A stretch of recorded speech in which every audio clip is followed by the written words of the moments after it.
So apparently, there is one thing the white people never wanted to admit or to confess, that life is getting difficult for them. Why do you think they had that difficulty of admitting? It's because they're the ones who chose the administration. They're the ones who created all these chaos. At the end of the day, on the paper, they'll say that black people are the ones who are bringing chaos, black people are the ones who are causing chaos. But when you look at deeply, this is a system that has been working for them for so many years, working for them for so many years. But right now we are seeing a moment when they still chose, thinking that it's going to help them. But what it did in turn was to destroy them. We are seeing a lot of white people in record numbers saying that they have kept quiet for a long time. And now it's time for them to speak. Now they are speaking out. They're calling their own system out. They're calling their own administration out. This starts from food. People cannot afford to buy food. Talk about groceries, talk about Medicaid, talk about healthcare and everything that is happening, housing. All these things have skyrocketed. The prices have skyrocketed. Since you joined the administration, life has become so much hard. And what we're envisioning what is called American dystopia. So white people are saying that, this is the moment. This is a moment of closure. They are speaking out. Something that for the longest time they've been afraid of addressing. Something that people never thought that white people would one day come out and talk about them. We are seeing them coming out and talking about it. Brothers and sisters, I really want us to watch this video, and then I'll be back. I'll be giving my 2 cents in regards to this. And if you're watching me for the first time, I'm your host and presenter, Agent Stories. So let's get into it. I'll be back.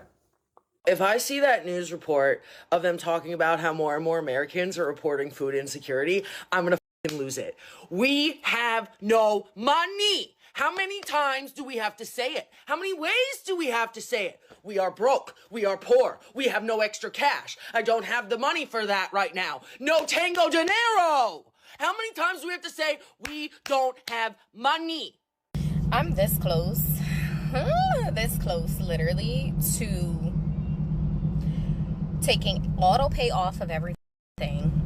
Yep, auto pay off of everything. Yep, taking my money out my bank and closing that down and saying fuck it all. Because the reality of it is that no matter how much money you make, no matter how hard you make, no matter how hard you work, no matter what you do for money, it's still not enough. It's not. And I'm tired. Literally, I'm tired. I have $100,000 to put down on a house in Michigan, and my mortgage would still be over $2,000 a month. Even if I'm looking at a $300,000 home. What do you mean I'm putting $100,000 down? And it's at a 5% conventional. What the do you mean $100,000 down on a $300,000 to $350,000 home, and it's still gonna be a $2,000? What the do you mean? That's crazy. Y'all, these apartment complexes have lost their damn minds with these fees. Look at this. You have a $10 package fee. You have a $10 package acceptance fee. Valet trash, I want to highlight for $30. Because then you come down here, trash $7 a month. Trash fee, $8 a month. What is that? I remember when a washer and dryer came with the unit. I'm sorry, I thought pest control was just part of owning an apartment. You own it, you do the pest control. A $200 administrative fee I'm paying $200 for what? For you to do your job? Oh, don't worry, the amenities, you got to pay a $20 fee when you move in for that one. So then, of course, I'm like, let's go somewhere else. There's still a monthly admin fee. A monthly admin fee for what? And again, another $5 pest control. That used to just be part of it. Application fee, $60. Administrative fee $2,200 because why not? What? I think I speak for a lot of people when I say that one financial setback, one bad event, one major thing like a transmission going out, your HVAC system going out, your car breaking down in general, one thing away from killing you financially. And we don't want to admit it, but it's true. Most people are one thing away from being in financial hardship. And that's how you know there's a major problem in the United States with the economy, with the prices of goods, with the prices of cars, with the prices of housing, with the rise of rent. All of these things are contributing to this.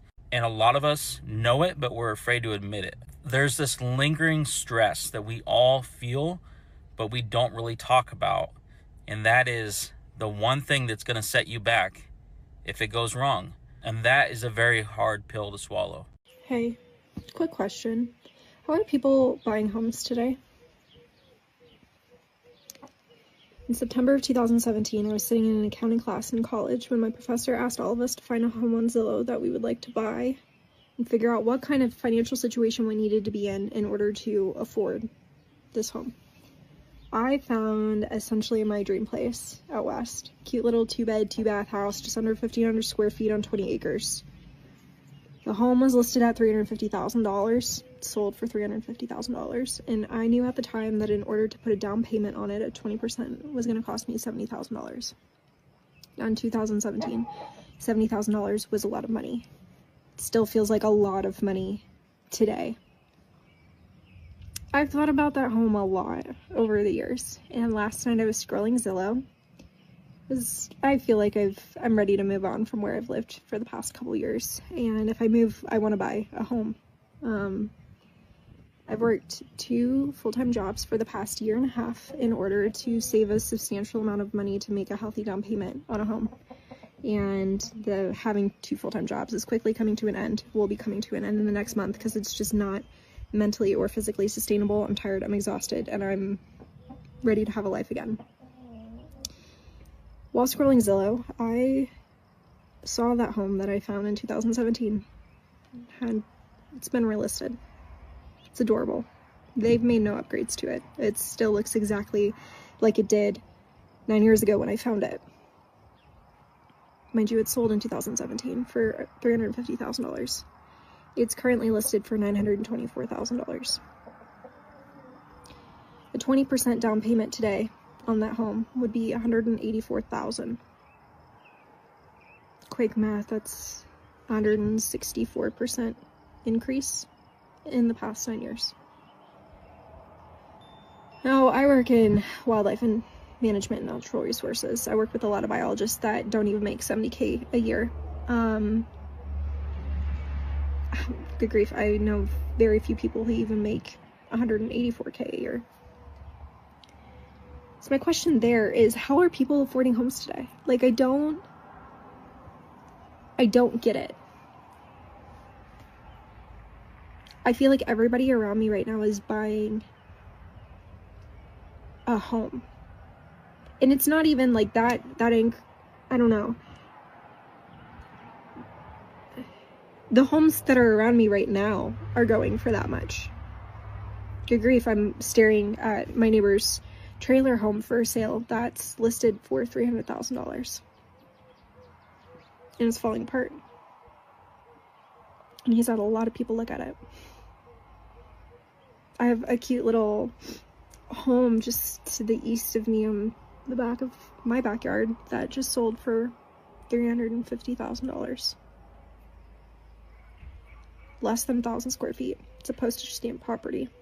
How are people affording homes today? Like, what are they doing to be able to buy? I'm tired. We are about to be evicted from our home. The landlord said that they would work with us, and today we had a 3-day notice on our door. We have 72 hours to leave the home, or we have to pay the balance in full. It's $1,800. We have cut back on eating. We have cut back on everything. We are trying to save for a car. We can't even save for a car, man. We can't even save for a car. So, and I don't know what to do. At this point, I don't know what to do. $250,000 was considered an expensive home for somebody's first home. Now, you can't get a home where I live for less than $400,000 if you want a home of quality. I understand the housing crisis, but it literally makes me sick that my first home is going to be 400 plus. That's insane. How are people affording life right now? Because we have a 2-income household. Daycare costs $670 a week for 2 kids. My mortgage is $2,777. I don't qualify for EBT. And trust me, if I did, I'd be using that shit. I don't care. Oh, plus diapers and pull-ups. And then we have gas, car insurance. The gas out here is not that bad. It's about $3. My car insurance is $250. My car payment's $500. It's rough out here. So, I go to my mom's just a little bit ago, and she told me that her and her husband are going tomorrow to find jobs. 67, all going on 68 years old. Retired. They both draw Social Security, and they have to go and find jobs tomorrow because of this economy and because of the people in this world that own homes and want to rent homes out for thousands of dollars. I don't think we live in a world where our kids are going to be able to do things on their own in the future. It used to be that if you worked hard, you were guaranteed that you could at least do okay. Like support your family, survive. Now you can work extraordinarily hard and still not have your needs met. To me, this says that the whole worker bee virtues is changing, because why should you work so hard if it doesn't even pay you enough to survive? That's what we're all wondering. So let me get this straight. work, $80 in gas, work, groceries, keep myself alive. Bounce house, $250. Work, unexpected bill, debt, work, pay off debt, work. The current state of the economy is kicking my ass. I don't know if I'm the only one, but I feel like my fiance and I just work. We work just to pay bills, just to afford the house we have, to afford groceries, to make sure that everyone is comfortable. And it's a lot. And I don't know if it's just me, but I know 8 years ago when my fiance and I first were dating, we were able to put much more into savings. Life was much more affordable. And mind you, we were making less then. So obviously something isn't working. How is anyone in the South surviving? I grew up in the South. I grew up in Birmingham, Alabama. I lived in Brooklyn for 10 years, and now I'm in Los Angeles. I'm a recording artist there. But I always think and assume that my cost of living in California is so much higher than anywhere else. And, I filled up my tank before I left, and it was $6.69 at the pump, which is extremely expensive. I also have to put premium gas in my car. And I am single. I pay for everything myself. So in that way, my costs are high. But I am at my parents' house outside of Atlanta, and they're out of town. So I wanted to get some groceries so that I can cook for when they're back tomorrow, so that there's food ready, right? So I work mostly from home, both as a recording artist, but also as a tarot reader and astrologer. And therefore, when I'm in California, I don't have to drive a ton because everything I do, I can do from home, and I live in a pretty walkable area. Plus, I have a lot of transit around me that I can take. But in Georgia, I was just, I was like, I'll hop on Instacart, get the groceries delivered while I'm working, and then I can cook later. One bunch of cilantro is $3.19. And I did some comparison, but the cheapest cilantro that I found was, I think, $1.75 or something like that.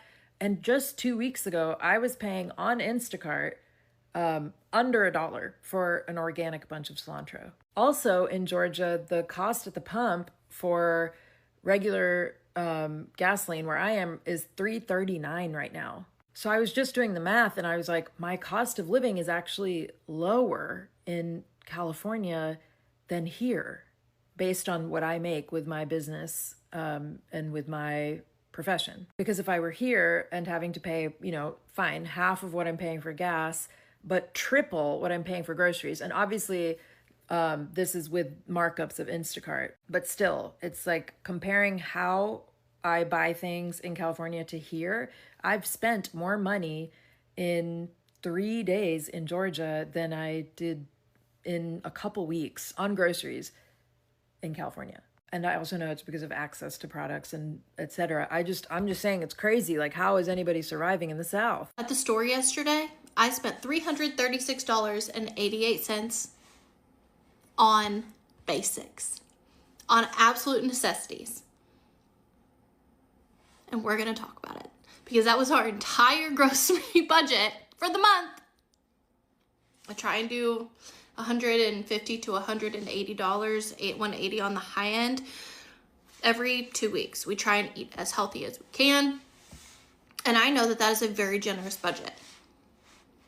And I did that in one trip with coupons. I saved $71.36 using coupons.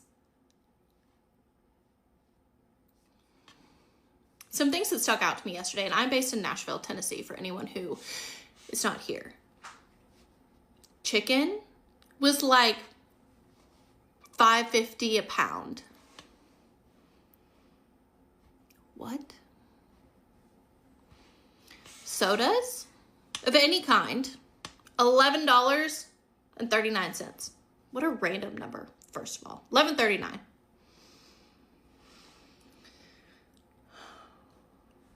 Milk was $3.50. I don't even want to talk about eggs. And I'm going with like baseline stuff, y'all. I'm not buying name brand. The things that we were out of yesterday that cost so much money are as follows. We were out of garbage bags. We were out of laundry detergent. We were out of dish detergent. We were out of all meat. We were out of canned vegetables. I don't even buy fresh produce because it's too expensive. And that's trying to eat healthy. We don't buy sodas. The one thing I splurged on yesterday was a thing of juice because it was on sale for $3.50 from like $4.99 or something like that. So I did get that.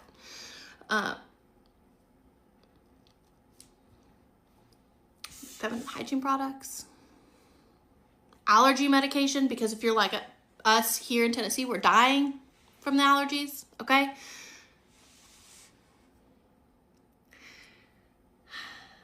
And then I went to put gas in my car, and it was $4.16 a gallon.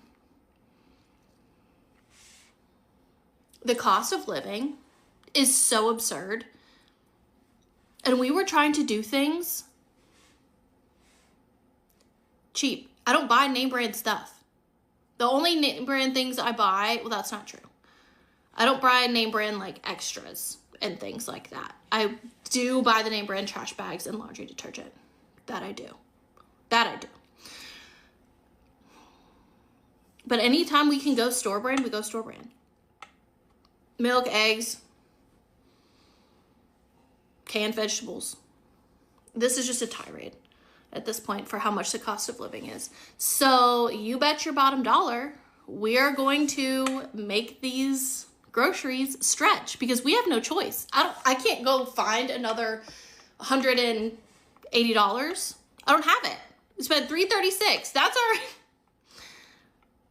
our budget. We've got like $27. That's not true. $24 left for groceries for the rest of the month on our high-end budget. This is insane. We do well for ourselves. We do well enough that like My bills are paid. And I stocked my pantry, my fridge, with the basics. So, I'm just so frustrated that this is where everything is. So I went over my budget the other night, and I'm still sick over it. I have spent on food alone. It's not including really groceries, just like fast food and like eating out like at sit-down restaurants with me and my girls. Sometimes it was just me because they're at their dad's half the time. But it was $777 the whole month of June. And that was on Sunday. And I've eaten out at restaurants 3 times now since I did that. You think I would learn my lesson? I did not.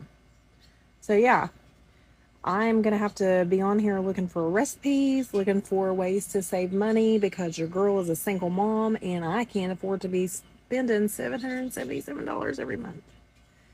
So yeah, if you can relate, let me know. Let me know I'm not alone because this is ridiculous. It's ridiculous. Like for a minute, I was like, who's spending all this money on food? And guess what? It's me. It's me. Somehow I've managed to lose like 8 pounds this month. I have no idea how, but you know, we're going to just go with it. That's the one plus that's happened out of this. The one positive. I'll take it. Hello brothers and sisters, welcome back to the channel. I'm hoping that you are doing great from wherever you're watching this video from. Again, I'm your host and presenter Generic Stories. Now, it's true. Everything is crashing. The market is crashing. The farmers, another story. So there's so much things, there's so much craziness that's going on. And people are asking themselves this question. White America is asking themselves this question. Where did the rain started beating us? That's one question they are asking themselves because all these folks, they made a decision. The decision that they made a decision thinking that the decision that they're making was going to change, was going to help the United States. Oh, I forgot, was going to help them, help their families, leaving marginalized communities behind, leaving Black people behind. But the system backfired and it never worked for them. And it's never working for them. All they're learning right now, they're learning that they have been played. They have always been played. It has always been them being played. And I really like using this example. The example that I like using is the Balkans Rebellion. Something that happened later on in 1816s when white people were given all this privilege, but Black people were never given. So they were used to privilege. So right now what you see is happening, when the privilege was taken away, that's where problems started. That's where difficulty started. That's where everything difficult started, right? So somebody said that people are under too much pressure nowadays. They've been pushing to break a point. Yeah, you know, when you're living in a dystopian, such kind of things are prone to happen. Indeed, they are prone to happen. Somebody also said that when a parasite stops coexisting with its host and begins to kill it, we call it a pathogen. Perfect example in what happened in the Balkans Rebellion. See, the elites who are the parasites and white people who are their host because they agreed that this is what we are going to do to white people. And so that's what they did. I mean, we're going to do to Black people, and that's what they did. So when they stopped coexisting, the system turned against white folks. So now you see what's really happening, right? Somebody said that Epstein class laughing at our armed asses because we are too scared to fight back. There is that calling of people fighting back the system. America needs a revolution. because Americans are trapped. Americans are trapped, and that's the reality. Somebody said that I think majority of Americans are tired, but really have no overall plan to make the necessary systemic changes to benefit the greater good. At the very minimum, at least people are communicating their frustration online or within their communities. Somebody say, oh, well, since Israel owns the US government, so it's Israel first. You will need to log any complaints to Prime Minister of Israel, who is Bibi. Oh, and you're about to lose control of the military also, with their soon-to-be merger of the US and Israel militaries. So be nice when asking for help. That's what's up. That's what's really going on, right? Somebody say that if the American people ever allow private banks to control the issue of their currency first by inflation, then by deflation, the banks and corporate that will grow up around them will deprive the people of all property until their children wake up homeless. On the continent their fathers conquered, I believe that banking institutions are more dangerous to our liberties than standing armies. The issuing power should be taken from the banks and restored to the people, to whom it properly belongs. To whom it properly belongs. That's according to Thomas Jefferson, right? Somebody also shared that I cannot believe that there are people still in the comments going on about Dems, these Dems, that, and vice versa. It's all about them doing to us. Wake up and stop fighting each other and work together to tear it all down. They are the ill, right? So please let me know what you'll think about this video, right? As you know, I'm your host and presenter, Hygienic Stories. But until then, let me see you in my next video. Peace, love, and harmony. Salute.